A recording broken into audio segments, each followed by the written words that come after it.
Hey man, you can't drive through a parking lot like that. You got your driver's license insurance? Is there any particular reason why you felt you needed to come through the parking lot like that? I didn't think I did anything wrong. I just came over to get gas. You were speeding and you cut through parking spaces. You know you can't do that. If anything, I thought I was going even slower than normal. No, sir. Normally people don't even park where you park, and that's the direct path to the gas pumps. I'm not going to go back and forth and all that. I'm not going to write you tickets, but the only reason I'm not writing you tickets is because I'm out of tickets right now. Okay, otherwise you would be receiving a citation. For what? What did the citation? I'm just curious. Disregarding traffic control device. On private property? Yes. Okay. You still can't do that. It's still illegal. One, I don't appreciate the attitude. Two, I get it. You're upset. Nobody likes cops pulling up on them. Nobody likes it. Okay, but you know you did wrong. You know you're not supposed to cut through the parking lot. And instead of being like, "Oh yeah, I messed up. Sorry, it won't happen again," you want to sit here and go back and forth with me, right? There's a lot better things than this to be doing for you. You're right. I was working on a report. You can be over here, and there's people right now running 90 miles an hour on the thing. You want to go to jail? So you want to go to jail? You could go to jail for this. You can do what you want to do. I can't stop. I don't want to take you to jail. No. That is definitely a waste of my time. Okay, but the attitude is not necessary. I agree. That's on your part, sir. I haven't been rude to you at all. That's fine. I have a camera on. I can't be rude to you. Okay. All right. I will get in trouble. You go file a complaint. Based on my behavior, they will decide whether or not to get me in trouble. Write me up. Yeah, I'm not worried about that. We're good, man. Okay. All right, well, I'll make sure that I'm there all the time. If I see it happen again, then we'll go from there, okay? Okay. All right? I'll look that law up on private property, too. I don't believe you'd have the authority to do anything here on this parking lot like that. I could also take you to jail for Class B reckless driving. Okay. Or Class A reckless driving. Because you did almost hit that car. I didn't almost hit anybody. I was nowhere near. There's cameras everywhere. You can do what you want to do, Harold. I can't stop you. If you want to be this way, then that's up to you. I'm trying to be a reasonable person. Are you having a bad day, sir? Is there a reason why you're acting like this? I'm having a bad day because you're doing this to me. Have I raised my voice to you at all, sir? You're the only one who's getting upset. I'm upset because I think this is ridiculous. I think this whole thing is ridiculous. I think it's ridiculous. What specifically do you think is ridiculous? That we're even talking about nothing happened. And here we are talking, and you're threatening to take me to jail. No, and so I shouldn't be getting upset? I don't call it a threat, sir. No, it's a threat. That is a threat. You're threatening me under color of law now to take something on private property, which I don't believe you even have the authority to do. It's a dictionary term, sir. Okay. It comes from black laws. No, it's not. It's a Class A misdemeanor for you to threaten or arrest me over something you know it's not really true. But that's okay. What's the penal code on that, sir? Trust me. That's okay. Trust you. Okay. We're good. Trust you. We're good. I don't feel like we are. I feel like this is this is a problem. How is it a problem? I feel like you're going to continue to commit these behaviors that are unsafe and put people at risk. So you don't feel like you did anything wrong. Something that's possible they may do in the future. So now we're playing Jean-Claude Van Damme future cop, and you need to stop me from something I may do in the future. That's now your position. You're feeling like you should take action because maybe sometime in the future I might possibly continue to do something. Come on. What is the law designed to do, sir? Oh, I know you want compliance. I know you want voluntary compliance. I know you want voluntary compliance. Okay, go ahead and put your hands on the command. Wow.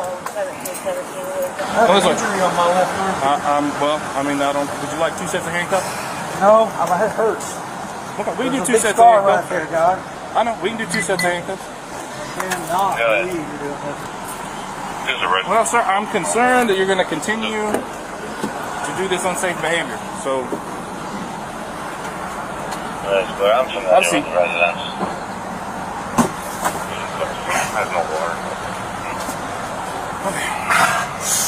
You want 2 sets of handcuffs? This hurts, man. It hurts. I can do 2 sets of handcuffs. I cannot believe that you're doing this, dude. Well, I mean, it didn't have to go this way. No, it never did. None of this ever needed to happen, I don't believe. Okay, well, I disagree with you. Okay, I know. What would you like me to do with your car? You want to call somebody or do I tow it? Do we really need to do this, Harold? I mean, I didn't think we did. I didn't think we did either, sir. Man. Okay, but I mean, you wanted to sit here and argue with me about what I observed with my own eyes. Okay, I'll go get a copy of the video. I didn't think we were close, Harold, at all. I didn't Not think I was me. close You to didn't hit anyone. almost No, me. you're talking about the You white hit another truck. vehicle. Yes, you even know what truck I was talking about. Yeah. Okay, so What? So what are we gonna do with the car? I don't want to tow it because that'd be being a real. And I'm trying not to be. I'm gonna ask one more time and then I'm gonna have to have it towed. Can we back this down, dude? Can we pull off here, please? I'm It's- sorry. I will. You have forced my hand at this point. will. Because if I don't go and see this through to its conclusion, I know you're going to go to the police department and file a complaint on me. I'm not Now, the gonna do complaint's that, not sir. going to do anything because I have it all on video. Everything is recorded. I don't talk to anyone in the public unless I have my camera on. Okay? I'm not gonna go So- complain to Harold at all. I'm just a little upset because I really, honestly, Sir, I watched it happen. I was working on a report. From my I point of view, definitely have better things to I do. didn't think that I did anything, Harold. I was sitting right there, and he came through the parking lot and cut through all the spaces. He came through so fast and whooped into here, and there was a white truck. The white truck had to slam on its brakes. So I come over here. I was just gonna be like, "Hey man, chill out. Like chill out. Don't be like that." But he wanted to go back and forth and argue with me and give me all kinds of stuff. And like, I didn't have any tickets and I didn't grab a rider this morning. So I was like, "Man, look, it didn't have to go this way." He kept going back and forth, back and forth. So I was like, "All right, sure, let's go." You got somebody coming in the car? Yeah, I was gonna be. I'm a, but I'm not gonna be that big of a. I don't know this guy at all. I don't know anything about him. But he kept wanting to go back and forth, and argue, and I was like, if I had a ticket book, I'd have just written him a ticket. Okay, I'm gonna do this a different way. So the other officer has a ticket book he's gonna let me use. You're gonna be receiving a citation, okay? Because I think going to jail is a bit excessive. But, well, I agree with you. But I didn't have another option. I don't have another ticket book, and I don't have a ticket writer with me. So we're gonna do it that way, okay? Step out for me. Take your stuff out. God almighty. Take your time. Tighten up. Oh my God. Well, Dude, listen to that. It presses that scar, man. It hurts. Or motorcycle.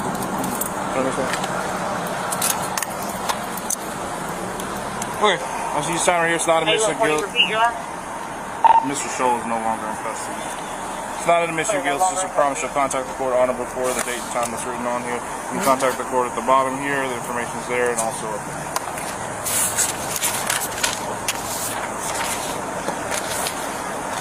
Free to go, sir. All right, this is classic First Amendment retaliation. We have a First Amendment right to criticize public officials. That's from the U.S. Supreme Court, and that extends to police officers. So we are allowed to criticize police officers. There are even cases saying that we can flip them off, that we can use obscene language with them. We have a right to do this. That's what this guy was doing, is he's exercising his constitutional rights, his First Amendment rights, to criticize this police officer who clearly deserved it. In retaliation for that, whereas he wasn't going to arrest this guy, whereas he never probably has arrested somebody for what this guy's alleged to have done, he's going to put him in handcuffs just to retaliate against him, just to literally chill that exercise of free speech, which is the standard when you sue a police officer for First Amendment retaliation. The Fifth U.S. Court of Appeals said that, well, if there was technically probable cause to arrest you, even though it was in violation of your First Amendment rights, you can't sue. Now, that was a wrong decision, as she explained, and there's a circuit split on that, and it's now at the U.S. Supreme Court. But that's Texas, and this is Texas. So let's look at the issue here. Could this police officer, this agency, escape liability under Section 1983 by claiming that, well, there technically was probable cause to arrest this man? Well, I'm not a Texas lawyer. I'm not licensed in Texas. Don't rely on me for any legal advice out of the state of Texas. But my brief amount of research shows that there are only really a couple things that police officers in Texas can't arrest somebody for. And one of those appears to, according to other lawyers, be speeding. And perhaps that's why the officer brings up reckless driving, because he can't technically arrest him for speeding in a Buc-ee's parking lot where he doesn't even know what his speed was, and there's probably not a posted speed limit anyways. So if you look at the reckless driving statute in Texas, that's probably the only thing that could apply. Section 545.401 of the Transportation Code in Texas makes it illegal to drive a vehicle in willful or wanton disregard for the safety of persons or property. Okay, so that is a vague standard. That's still ridiculous that he is just going too fast through a Buc-ee's parking lot, and it wasn't going to be reckless driving until he criticized the police officer. So I don't believe that there is even a laughable case of probable cause here. So this is, in my opinion, a very clear civil rights violation, primarily a First Amendment retaliation violation. But there's also what else happened here. Well, he put the guy in handcuffs, put him in the back of a police car. He also violated the Fourth Amendment. While there may have been some reasonable suspicion, I wouldn't even agree to that, but reasonable suspicion to perform a stop here, it was unreasonable to put the guy in handcuffs and put him in the back of the police car, especially for the reasons given. So I think there's a First Amendment violation and probably multiple Fourth Amendment violations. This is a bad cop. This is somebody who will do this again. No doubt has done it in the past. Freedom is scary. Deal with it.